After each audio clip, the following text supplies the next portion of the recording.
In the small village of Umuoji, there lived a woman named Obiora. She was known as the expired woman by the villagers, a cruel nickname given to her because she was seen as too old by society, going beyond the typical age for marriage and having children. The villagers whispered behind her back, spreading rumors about why she remained unmarried. Some said she was cursed, others believed she was too picky. But despite the hurtful gossip and rumors that swirled around her, Obiora held her head high. She paid no mind to the gossip and found happiness in other parts of her life. She found joy in her work as a skilled potter, creating beautiful clay pots and sculptures that were admired by all, tending to her garden, helping her neighbors, and spending time with her beloved family who supported her unconditionally. She was content with her life, despite the whispers and judgmental stares that followed her wherever she went. Obiora, who ran a pottery store, was known for crafting beautiful clay pots and vases. Her hands moved with precision and artistry, creating wonders that caught the eyes of anyone who passed by. Among the regular visitors was a man named Nnamdi, a kind-hearted soul who was captivated by Obiora's talent. However, not all visitors to Obiora's store were as pleasant as Nnamdi. There was a persistent man who kept pestering Obiora.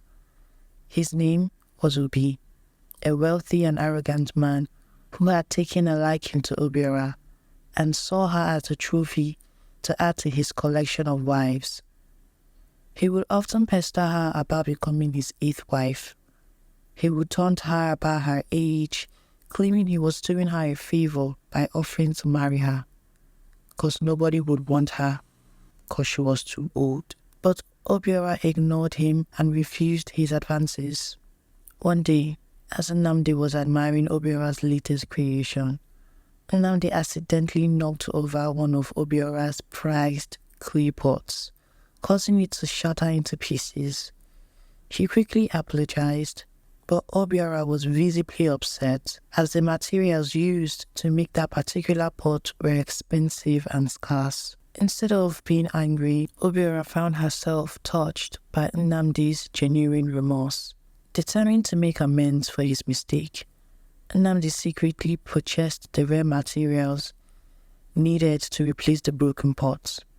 When they met again, Obiora mentioned to Nnamdi about a man who had bought the last supply of materials, not realizing that Nnamdi was the man himself. Nnamdi chuckled and revealed that he was the mysterious buyer, presenting the materials to her with a warm smile.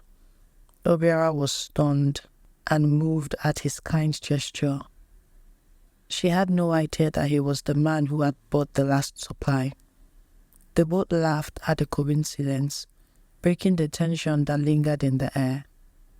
Grateful for his kindness, Obiora offered to give Nnamdi a free pottery lesson as a token for her appreciation.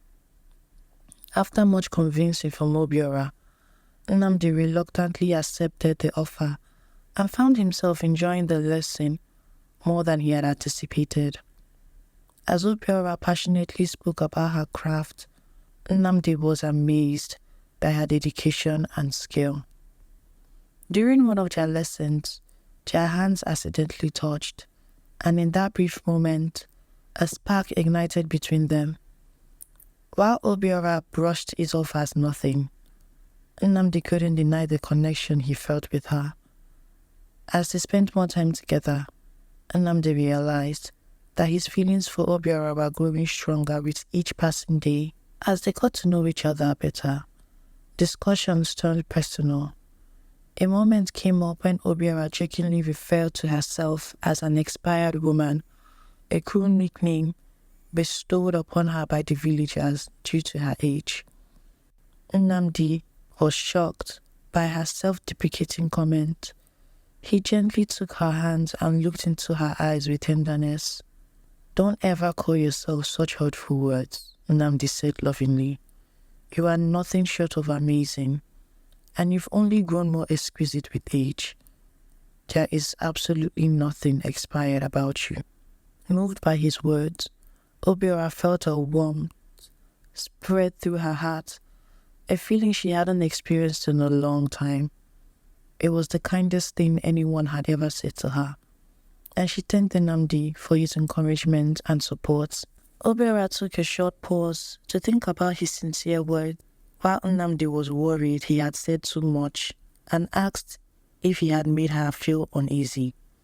Obiora told him she wasn't uncomfortable. She was just touched by his honesty. As they continued to meet and spend time together, Nnamdi began to develop strong feelings for Obiora. Despite her attempts to resist, Obiora found herself drawn to him. But she knew that Obiora was scared to acknowledge their connection because she was worried about the disapproval they would face from his family and the community because of their age difference. As days turned into weeks, Nnamdi couldn't hide his feelings anymore and bravely told Obiora he loved her and wanted to marry her. She was surprised by his words and didn't say anything. Feeling torn between her love for him and the worry about what society might think because of their age difference, Nnamdi, realizing Obiora's struggle, chose to give her time to think about his proposal. On the other hand, she couldn't concentrate, so she decided to go on a walk to clear her head.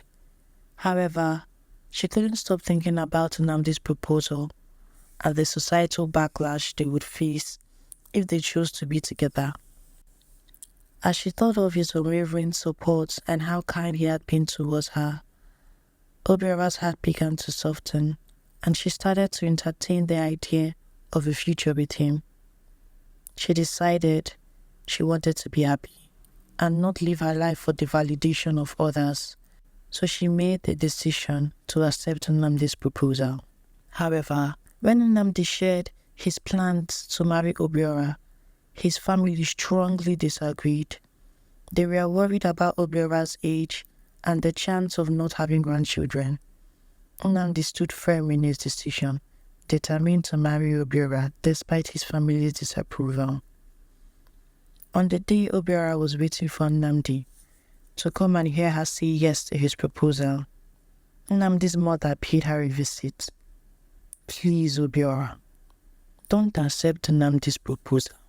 Be cool," she pleaded, worried that their relationship might bring Nnamdi pain and separate him from his family, leaving Obiora confused and feeling guilty. Not long after, Nnamdi entered her shop after his mother had left already. He anxiously asked Obiora if she had an answer to his proposal. After a moment of silence, she made a difficult decision. "I will agree to become Obi's 8th wife," she said, trying to hide her true feelings. Nnamdi was shocked and disappointed at what she said, but he refused to believe it. Nnamdi could see that she wasn't being honest. He understood the love she felt for him and the fear that held her back. Instead of anger, he felt immense admiration for the sacrifice she was willing to make for him, as she was trying to shield him from his family's disapproval by entertaining Obi's silly proposal. Nnamdi stood by her side and fought for their relationship. Despite initial opposition, his family eventually embraced their union, standing by them as they eventually got married and defied societal norms. Their love story inspired the villagers, while others speculated that it was witchcraft and that Nnamdi was under a spell. However, Obiora became pregnant and gave birth to twins. The skeptics turned into admirers. Nnamdi and Obiora became a symbol of breaking stereotypes and showed that love knows no boundaries and that happiness can be found in the most unexpected places. And as they held their newborn sons in their arms, Obiora knew she had finally found the truest form of love, a love that transcended time, age, and the judgments of others. In the end, they stayed true to themselves and each other, proving that love, when nurtured with honesty and courage, can conquer all challenges.